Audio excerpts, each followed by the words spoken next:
All right, everybody, we're going to go ahead and get started here. Introducing Kane Narraway. He's going to give a talk called One Search to Rule Them All, Threat Modeling AI Search. Take it away, Kane. Sure. Sorry, I didn't have the dramatic Lord of the Rings music to kick this one off. So hi, everyone. Thanks for coming. I'm Kane from Canva, and I'm here to talk about threat modeling AI search. I'm actually based in New Zealand normally, so if there's any billionaires watching that need me to threat model their bunker, you know where to find me. I didn't include nearly enough Lord of the Rings references in this, and so I've just included some pictures of myself in Hobbiton and various places. So this wasn't sponsored by New Zealand Tourism. So getting on with the talk, many of the AI security talks that I find go into securing AI platforms. So things like Claude, OpenAI. It's often a big focus on the LLM OWASP top 10. And this advice is good for people who are building AI platforms, but it's often not good for people who are using the downstream tools. So there's all of these tools, and this was from 2023. And if you think about it now, it's basically every tool in existence. Like all of them have AI built in some way. In this talk, however, I'm just going to go into this little slice here. So just enterprise search. And my hope is that by doing that, I can kind of give you some tools, tips, techniques that are applicable across sort of the wider market. So all of these things and more. And so we'll be talking about sort of understanding AI search tools to begin with. We'll do a deep dive on Glean specifically. And then we'll dive a little bit into MCP, and we'll see kind of a little bit why they're related.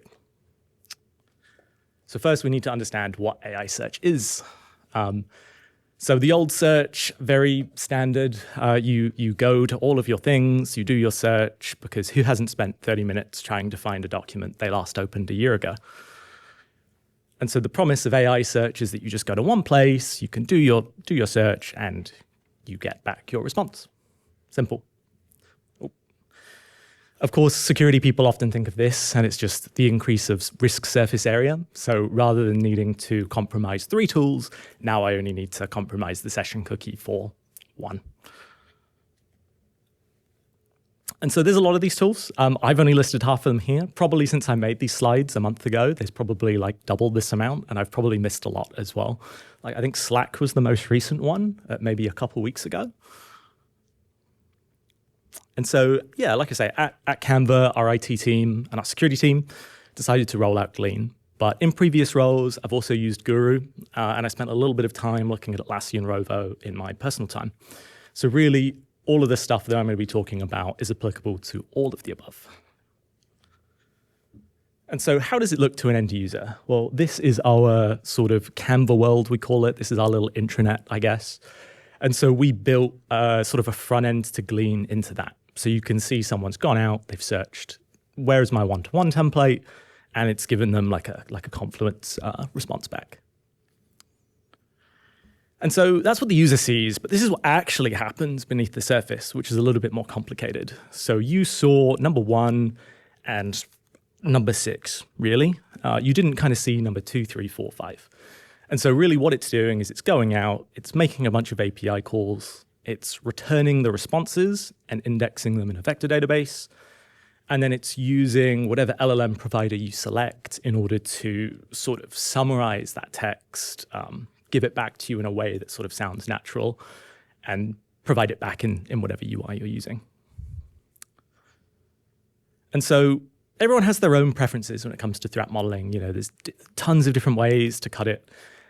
This is sort of my generic way of thinking about how I do it, which is when I'm looking at sort of an AI system, or any SaaS system really, you've got your integrations. So you've got your integration risk, which is what things am I connecting? How are we integrating them? What service accounts am I creating? Are they in scope for SOCs and SOC 2? All of that stuff. We've got third-party and privacy risk. So, do I trust the vendor? Does the vendor train on my data? All of that stuff. We've got access and authorization risk. So can I, Kane, only access files that I should be able to? Is there any way around that, perhaps? How do I interact with Glean? Do I do it through a phone? Do I do it through a laptop? That's going to be an important one for later. And finally, we have standard SaaS risks. where, who has admin access, where are the logs going, can we rotate access tokens, that kind of stuff. So I would like to talk about all of these, but I'm going to skip these two just solely because they don't change that much, really. They're very similar to any other SaaS tool that you'll be looking at. And so really, I'm just going to be focusing on the beginning and the end. So I'm going to be starting with integrations.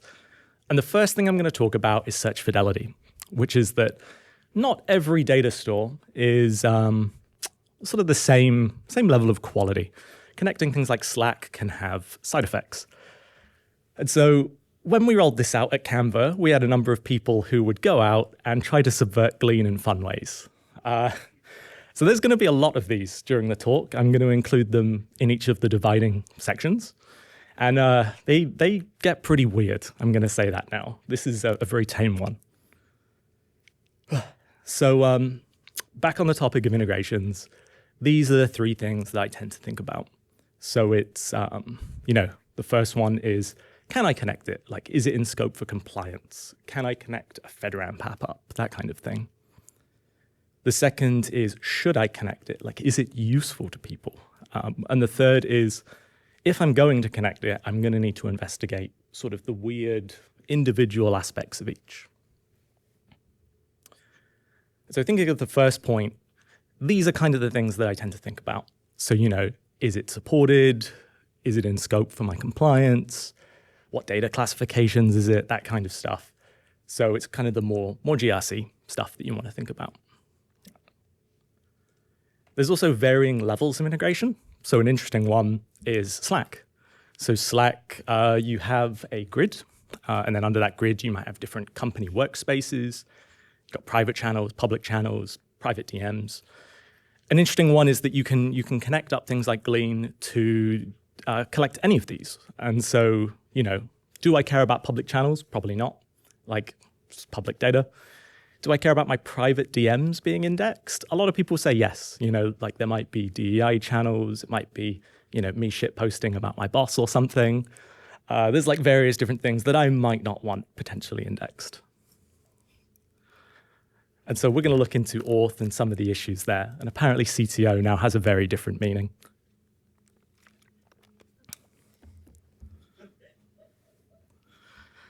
So earlier I was explaining what these tools are and, what you might be thinking, why can't I just do this with MCP or AI platforms today? And the answer is yes, you probably could. But access control tends to be the big piece. What these tools provide today is really access control and a UI. That's really the core component of what they do. And so when I said I wanted to investigate documentation, I'll be taking you through a bit of an example. So I used to work at Atlassian, and I kind of know where the skeletons are hidden in their ecosystem. So one of the things is that ecosystem apps in Atlassian are installed instance-wide. So you cannot lock them down to a specific space, specific area, specific person, that kind of thing. So every time Glean does a search, what it's essentially doing is, going to a Confluence page and then checking that I can access that doc at the point of time. And so you're building auth on top of auth, and you might see where this is going. One extra thing to think about is you're connecting all of these things with API keys. So you definitely want to make sure that you're protecting them well, you're logging who's logging into them, that kind of thing. It makes the non-human identity problem just 10 times worse. And so here's a specific example.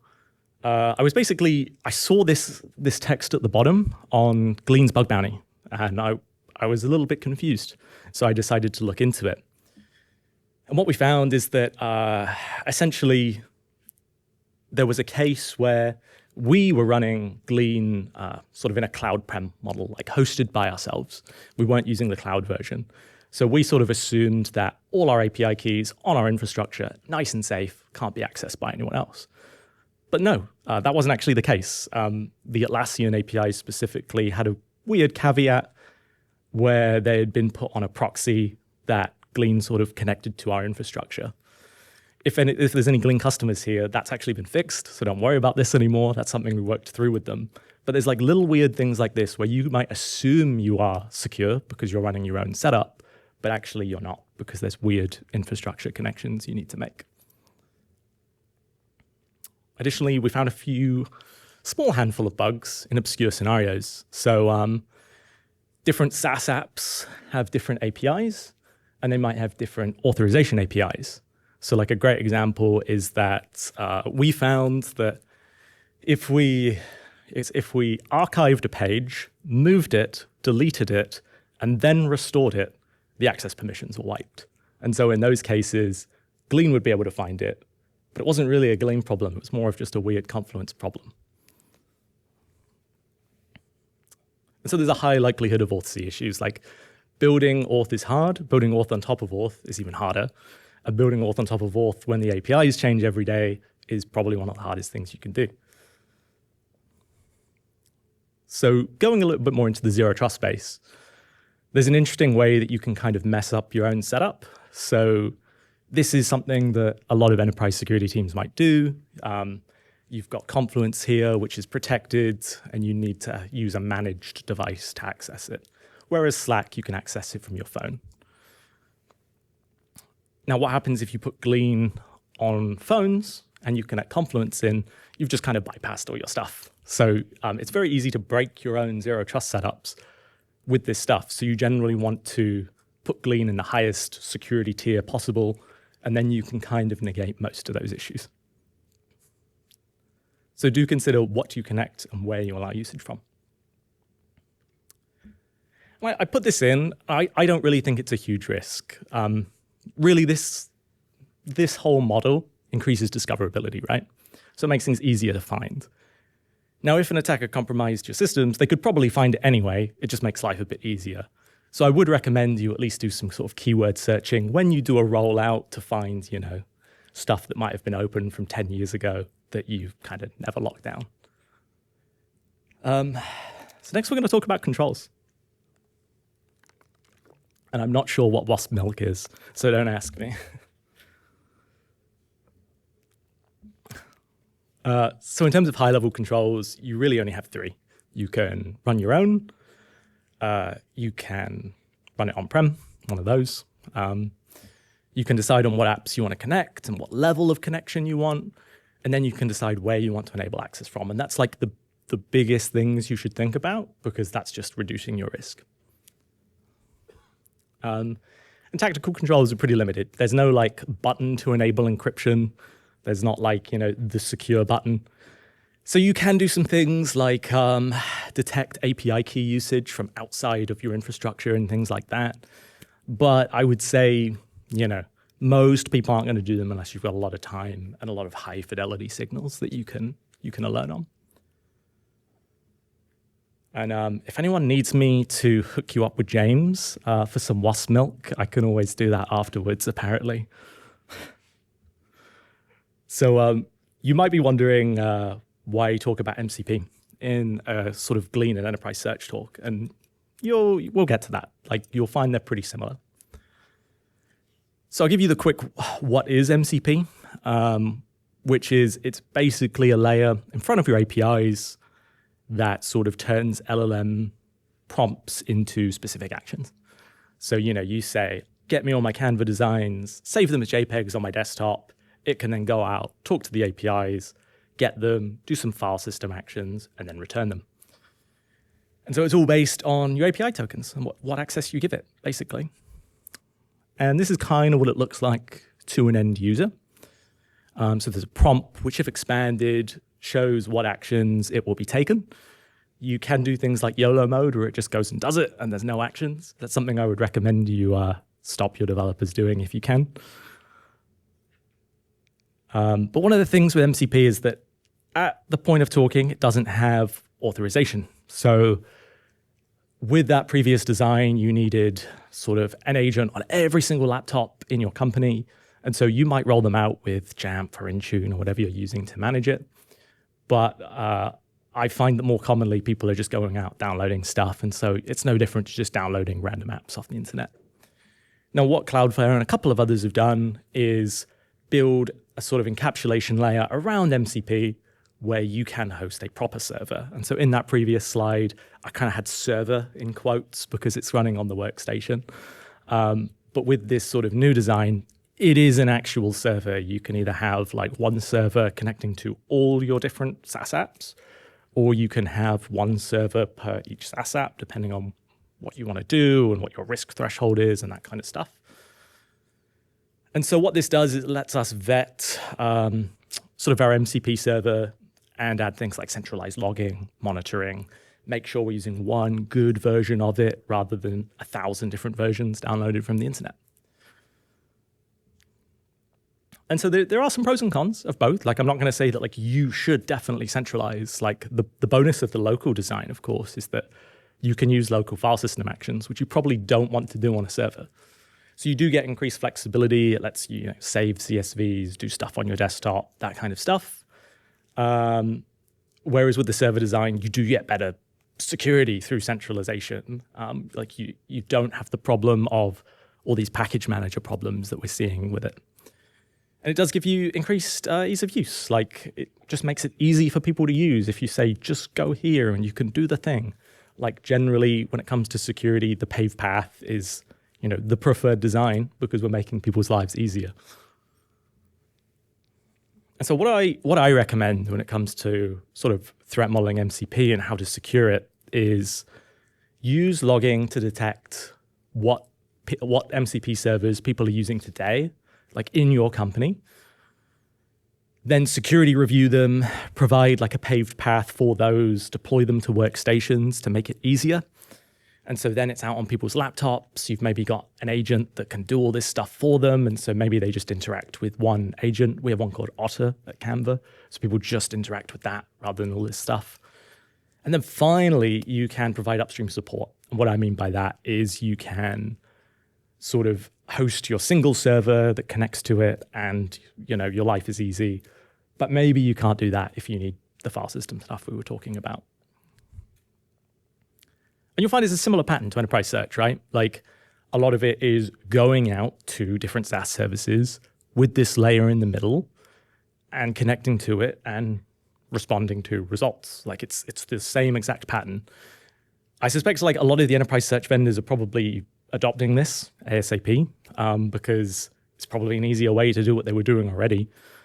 And I definitely think that, you could build your own personal enterprise search in a couple hours with Cursor without all that authorization stuff for everyone.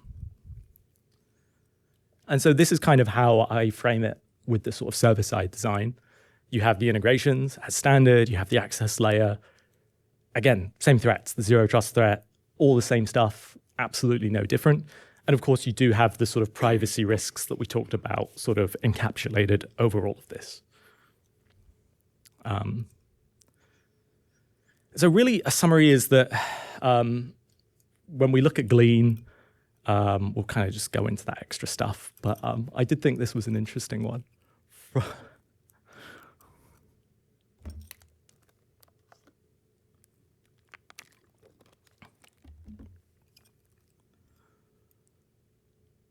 So yeah, here's my 3 high-level things that I think you can do to take away from this talk. So really, I think that every app is an AI app now. Like, if you are threat modeling SaaS apps, you don't really think about it as an AI app and a non-AI app.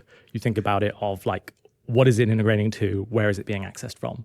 If you think about it from this, you can kind of negate most of the risk just from these things. And yes, there's going to be specific threats. Like, if you saw the talk before this, where we were talking about things like YOLO mode and stuff like that. Yes, that's very unique to this one thing. But like I say, most of them are still generic enough across the whole stack. The next is just increasing connectivity just increases risk surface area. That's just a thing that you need to accept, I guess, if you're going to do something like this. Like things like Auth-Z, data classifications, that stuff can help, but it's not going to save you. Like, the risk is still there, even if you do really good in all those things. And finally, I didn't really talk about this just due to time, but really just secure your service accounts, because all of this is powered by service accounts, which you want to make sure are minimally scoped, that you have good control over, that kind of stuff. Like, a lot of service accounts use what is functionally 1FA. Like, if a service account token is out on the internet, it can be used unless you have API allow listing IP allow listing or something like that. So I did want to thank all the people at Canva who made this talk possible. Like, it wasn't just me. This was like a mix of our IT, engineering, and security teams to build a lot of this stuff. And I want to give a big thanks to the teams at Atlassian and Glean. Like, I've obviously talked a lot about the different kind of issues we found, but I don't want people to think negatively of it, because I think a lot of these issues are just, like, it's difficult to work with Auth and it's difficult to work with upstream providers. Like, if anyone here is from like Fanta or Drata and stuff, like, I'm sure they have the same issue where they're connecting in with lots of APIs, lots of different providers across the stack, that kind of thing, right? And so they've been awesome to work with and actually like get each other to talk and fix some of the issues. I did have one last prompt to wrap us up as well. So I don't know if anyone else suffers from this, but I definitely do.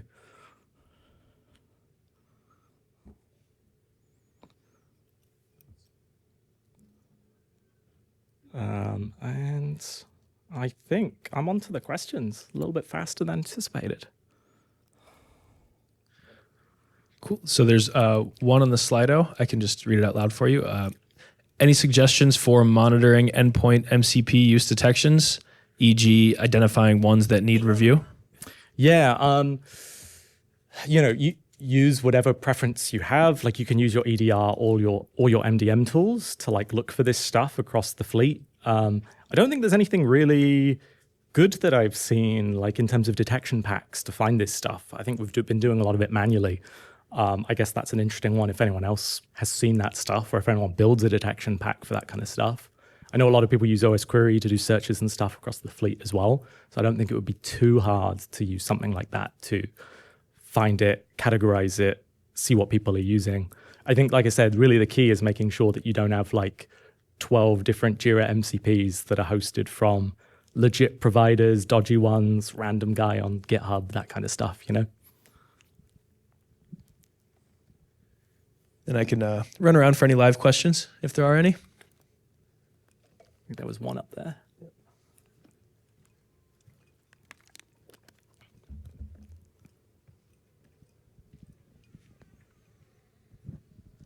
So how does Glean tackle the problem of hallucinations? Does it provide references like Perplexity for the users to verify it's coming from the right sources? Yeah, I can go back a fair bit. I think you can see it in the UI here. Yeah, like you can kind of see it at the bottom where it will have links to the documentation. We found that it's been pretty good most of the time, but it will like, you know, you can ask like, how long is parental leave at the company?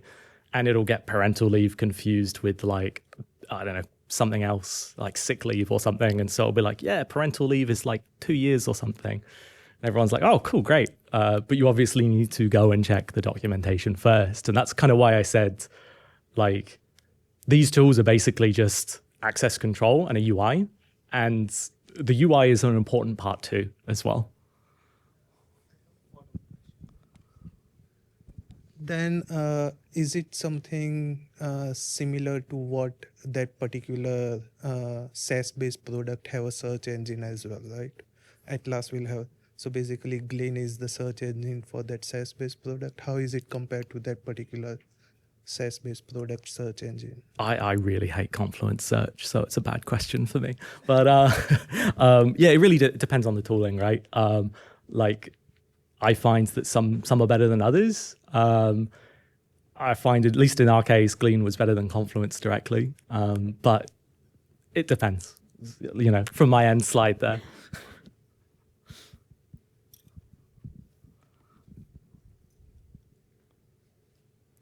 Anything else? Going once?